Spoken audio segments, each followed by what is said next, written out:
আওয়ামী লীগ কি নির্বাচনে অংশ নিতে পারবে? সেটা আমরা আপনাদের মতো আমরাও ওটা দেখার অপেক্ষায় আছি। 2025 সালের শেষ দিক থেকে 2026 সালের প্রথমার্ধের মধ্যে নির্বাচনের সময় নির্ধারণ করা যায়। বাংলাদেশের রাজনৈতিক পরিস্থিতি এখন এক নতুন মোড় নিচ্ছে, যেখানে নির্বাচন, গণহত্যার বিচার এবং রাজনৈতিক দলগুলোর ভবিষ্যৎ ভূমিকা নিয়ে তুমুল আলোচনা চলছে। বিএনপি এবং অন্যান্য বিরোধী দলগুলোর মধ্যে এ নিয়ে ব্যাপক আলোচনা ও বিতর্কের সৃষ্টি হয়েছে। তবে সবচেয়ে গুরুত্বপূর্ণ ঘটনা হলো অন্তর্বর্তী সরকারের প্রধান উপদেষ্টা ডক্টর মোহাম্মদ ইউনূস গত 16 ডিসেম্বর জাতির উদ্দেশ্যে তার ভাষণে নির্বাচনের সম্ভাব্য তারিখ ঘোষণা করেছেন। তিনি বলেন, আগামী 2025 সালের ডিসেম্বর অথবা 2026 সালের 30 জুনের মধ্যে নির্বাচন অনুষ্ঠিত হবে। এরপর 17 ডিসেম্বর ঢাকার ফরেন সার্ভিস একাডেমিতে এক সমসাময়িক ইস্যু নিয়ে মন্তব্য করতে গিয়ে প্রধান উপদেষ্টার প্রেস সচিব শফিকুল আলম বলেছেন, নির্বাচন নিয়ে অত্যন্ত স্পষ্ট রোড ম্যাপ দেওয়া হয়েছে। যদি অল্প কিছু সংস্কার করে ভোটার তালিকা নির্ভুলভাবে তৈরি করার ভিত্তিতে নির্বাচন সম্পন্ন করতে হয়, তাহলে 2025 সালের শেষের দিকে নির্বাচন অনুষ্ঠান হয়তো সম্ভব হবে। এখন প্রশ্ন হলো, আসন্ন নির্বাচনে কোন দল অংশগ্রহণ করবে এবং কোন দলকে বাধা দেওয়া হবে। বিশেষ করে আওয়ামী লীগ নির্বাচনে অংশ নিতে পারবে কি না তা নিয়ে নতুন এক বিতর্কের সূচনা হয়েছে। গত 19 ডিসেম্বর রংপুরে এক অনুষ্ঠানে নির্বাচন ব্যবস্থা সংস্কার কমিশনের প্রধান বদিউল আলম মজুমদার এক সাক্ষাৎকারে জানান, এই মুহূর্তে আওয়ামী লীগ নির্বাচনে অংশ নিতে কোনো বাধা নেই। তার এই বক্তব্যের পর বৈষম্য বিরোধী ছাত্র আন্দোলন তা প্রত্যাখ্যান করে বিবৃতি দেয়। সংগঠনের আহ্বায়ক হাসনাত আব্দুল্লাহ বলেন, আওয়ামী লীগ গণহত্যায় জড়িত এবং তাদের বিচার না হলে নির্বাচনে অংশগ্রহণের কথা ভাবাও অপ্রাসঙ্গিক। তার মতে, নির্বাচন আগে না হয়ে আগে আওয়ামী লীগের গণহত্যার বিচার হওয়া উচিত। 2025 সালের শেষ দিক থেকে 2026 সালের প্রথমার্ধের মধ্যে নির্বাচনের সময় নির্ধারণ করা যায়।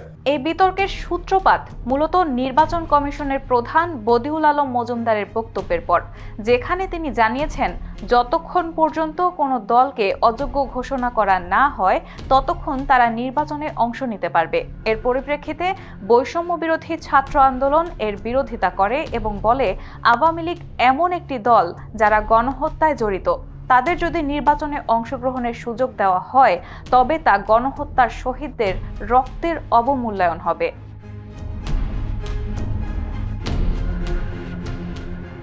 গত শুক্রবার বদিউল আলম মজুমদার তার বক্তব্যের ব্যাখ্যায় সাংবাদিক সম্মেলন করেন। তিনি বলেন, এখন পর্যন্ত কোনো দলকে নিষিদ্ধ করার নির্বাহী আদেশ হয়নি। যতক্ষণ পর্যন্ত দলটির নিবন্ধন রয়েছে ততক্ষণ পর্যন্ত তাকে নির্বাচনে অংশগ্রহণের সুযোগ থাকবে। তবে তিনি আরও বলেন, আওয়ামী লীগ বা যে কোনো দল যদি আদালতে দোষী সাব্যস্ত হয় তবে নির্বাচন কমিশন তাদের নিবন্ধন বাতিল করে দিতে পারবে।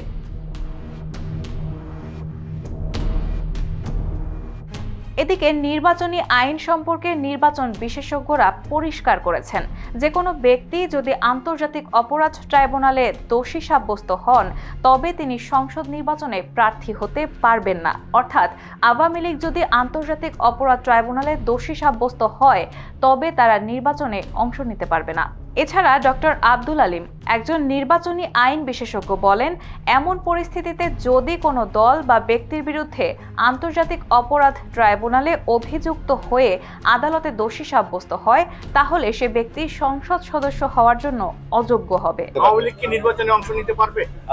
সেটা আমরা আপনাদের মতো আমরাও ওটা দেখার অপেক্ষায় আছি। এখন প্রশ্ন হলো, আওয়ামী লীগ যদি আন্তর্জাতিক অপরাধ ট্রাইব্যুনালে দোষী সাব্যস্ত হয় তবে দলটির নিবন্ধন বাতিল করার মতো ব্যবস্থা নেওয়া হবে।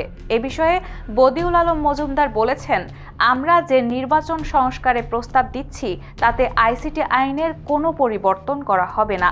এটি বর্তমান আইনের অংশ হিসেবেই থাকবে। নির্বাচন বিশেষজ্ঞদের মতে, এই আইনের অধীনে যদি কোনো দল বা ব্যক্তি আন্তর্জাতিক অপরাধে দোষী সাব্যস্ত হয় তবে তার জন্য নির্বাচন প্রক্রিয়ায় অংশগ্রহণের সুযোগ থাকবে না। এই পরিস্থিতিতে আওয়ামী লীগের বিরুদ্ধে আন্তর্জাতিক অপরাধ ট্রাইব্যুনালে বেশ কিছু মামলা চলমান রয়েছে। বিশেষত গত 15 বছরের শাসনামলে গুম, খুন এবং বিচার বহির্ভূত হত্যাসহ মানবাধিকার বিরোধী কার্যকলাপে দোষী সাব্যস্ত হতে পারে অনেক আওয়ামী লীগ নেতা। যেই ট্রাইব্যুনালে বিচার হয়েছিল 1971 সালের মানবতা বিরোধী অপরাধের, এবার সেই ট্রাইব্যুনালেই বিচার হতে যাচ্ছে 2024-এর জুলাই-আগস্ট গণহত্যার। আন্তর্জাতিক অপরাধ ট্রাইব্যুনালের চিফ প্রসিকিউটর তাজুল ইসলাম বলেন, বর্তমানে তদন্ত চলছে এবং যখন আনুষ্ঠানিকভাবে চার্জ জমা দেওয়া হবে তখন বিচার প্রক্রিয়া শুরু হবে। তবে আমরা এখনই কোনো দল বা সংগঠনের বিচার নিয়ে মন্তব্য করতে রাজি নই। আমরা একটা অন্তর্বর্তীমূলক নির্বাচন চাই, সবাই অযোগ্য যদি না হয় তাহলে নির্বাচন করতে পারবে, সেই সুযোগ সবারই থাকা উচিত।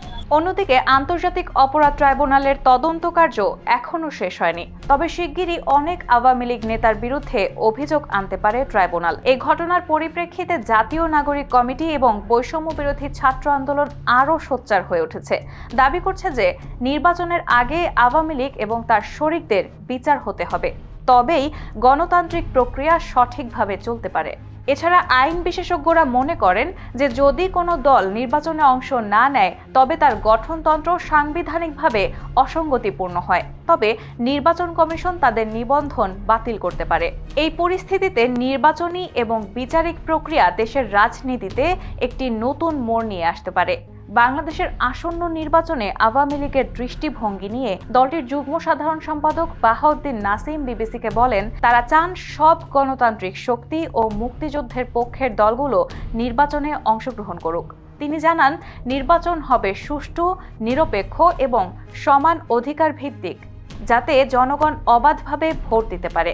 আওয়ামী লীগ একটি শক্তিশালী ভোট ব্যাংক রয়েছে এবং তারা নির্বাচন পরিবেশের সুষ্ঠুতা নিশ্চিত করতে চায়। তবে দলের সভাপতিমণ্ডলীর সদস্য আব্দুর রহমান বলেন, আওয়ামী লীগ এখনও নির্বাচনে অংশগ্রহণ নিয়ে চূড়ান্ত সিদ্ধান্ত নেয়নি। তবে তিনি বলেন, দলীয় সিদ্ধান্ত চূড়ান্ত করবেন শেখ হাসিনা। আওয়ামী লীগকে নির্বাচনে অংশগ্রহণ করতে না দিলে এই নির্বাচন প্রশ্নবিদ্ধ হয়ে যাবে, এমন মন্তব্য করেছেন নাসিম।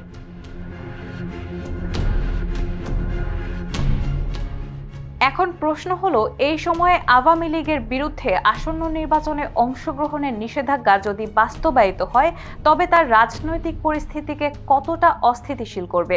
বিশেষত নির্বাচনের আগে যদি গণহত্যার বিচার না হয় তাহলে রাজনৈতিক উত্তেজনা আরও বাড়তে পারে। তাই এই সময় বাংলাদেশে গণতান্ত্রিক প্রক্রিয়া কিভাবে এগোবে তা নিয়ে নানা সংশয় দেখা যাচ্ছে।